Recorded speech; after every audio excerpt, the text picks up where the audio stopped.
So,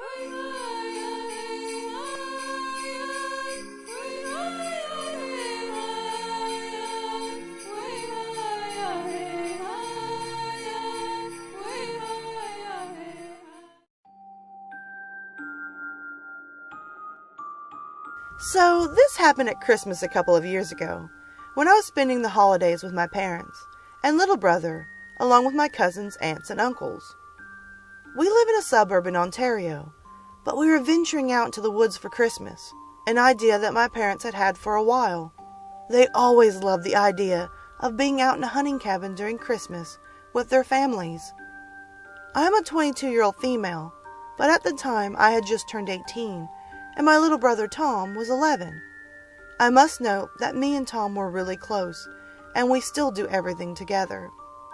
We also had a dog, a German Shepherd called Trigger, who came along for the ride as well. He's a real softy, but he can be really overprotective, especially of my brother Tom. Anyway, we left from our house on Christmas Eve at about 2 p.m.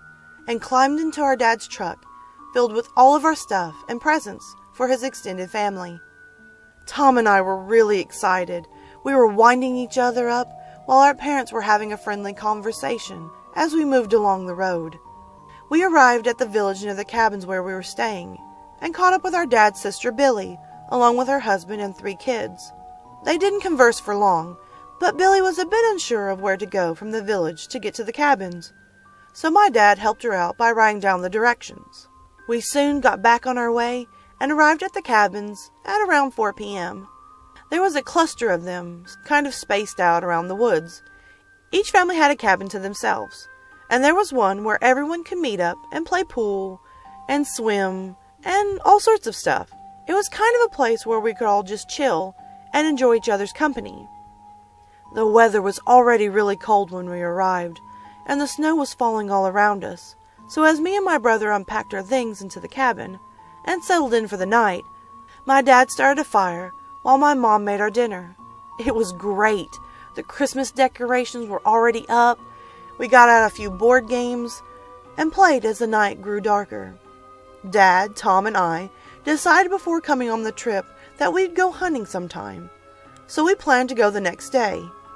I had been a few times with my dad, but this was Tom's first time.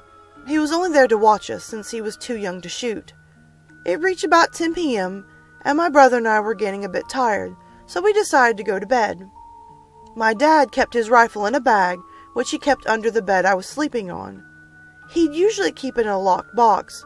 He must have thought there was no point, since we were going hunting the next morning. Tom and I were sharing a room at the end of the cabin, facing a flowing river. The view was beautiful. Tom and I fell asleep with our dog, Trigger, lying at the bottom of Tom's bed. Now, this is when things began to get really creepy. It was about 3 a.m. when I awoke to Trigger growling. I didn't find this particularly unusual because my dad suffers from insomnia, so sometimes when he can't sleep, he sits in our sitting room at home and watches some TV.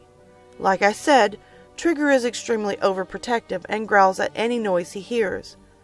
But that's when I noticed that there was no light coming from under the door. My dad never sits in the dark. I whispered to Trigger, telling him to be quiet, as Tom slept, but his growling soon turned to barking, which woke Tom up. He asked me what was going on, but I said Trigger must have heard some deer or something outside. After all, we were in the middle of the woods. Suddenly, our bedroom door swung open, and the light switch was turned on. Whew! My eyes stung as I tried to focus on whoever it was at the door. It was my dad. "Were you two laughing just now?" he asked as I turned to look at Tom, his eyes wide and his face pale. "No," I replied. As he moved over towards the curtain, he pulled it back and looked out into the pitch-black wilderness. "What are you looking at?" Tom asked as our dad closed the curtains again. "Nothing. Just go back to sleep." I was kind of creeped out that my dad didn't say anything about what he was doing, but he turned our light off and we tried to fall back to sleep again. Of course, I couldn't. I was wide awake for the rest of the night, flinching at pretty much every noise. It was about 4:30 a.m. when I finally drifted off. But it must have only been minutes later. I heard a strange crunching noise coming from outside our window. I was sure this wasn't some sort of animal. It sounded like footsteps. I had this overwhelming feeling of fear, and I pulled the covers over my face. Sweat began to cover my forehead. I then heard a faint tapping on our window, which lasted for a good few minutes. I was so petrified, I couldn't move. Trigger was awake by this point, as I saw his face turn toward the window, his ears pointed and listening intently. The tapping started again, but louder this time, causing Trigger to bare his teeth. What happened next was the most terrifying thing that has ever happened to me. "I know you're in there, little guy," this deep, husky voice whispered as a horrible shiver went down my spine. "Why don't you come out here and play with me?" Initially, I was filled with rage. I thought this is bound to be one of my cousins playing some stupid prank on us. So I leaned forward and peeked through the gap in the curtain, ready to give them heck for scaring the crap out of me. But standing there wasn't any of our cousins. It was a creepy old man who was around 60, his hair matted and his clothes looked dirty and ancient. He was stroking the window with his hands, breathing on it as he spoke. I went into protective mode. I didn't know what else to do, so I grabbed my dad's hunting rifle from under the bed, and I pulled the curtain back.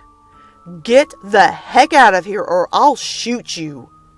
I felt the adrenaline rush through me as the creepy man's eyes widened, and the most terrifying smile appeared across his face.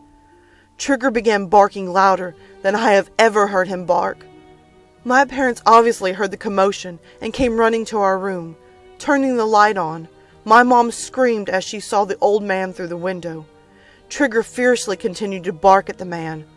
My dad yelled at the man, telling him that the police were on their way. By that time, the man began to run back into the woods. Tom was petrified, but I was angry more than anything else. How could some sicko do this? I was just extremely glad I had the rifle. The cops caught the guy just a few minutes later and arrested him. I found out a couple of days later that the creepy man was homeless and living in the woods, and he was suffering from a lot of mental issues. It scares me to death to think about what could have happened to my brother if I hadn't been there. We spent the remainder of Christmas Day at the cabin, but we stayed at our Aunt Billy's cabin overnight. There was no way we were sleeping in our own cabin after what happened. We went home first thing on Boxing Day and never looked back.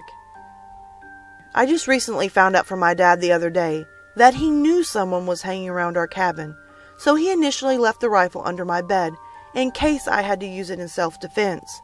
He did that because he didn't want to scare any of us. He called the cops after he heard the guy laughing outside of his bedroom window, singing nursery rhymes. My dad knew it would take a while for the cops to reach the cabin. Safe to say, that was the scariest experience of my life. So, weird creepy old guy in the middle of the woods? Please, let's not meet again.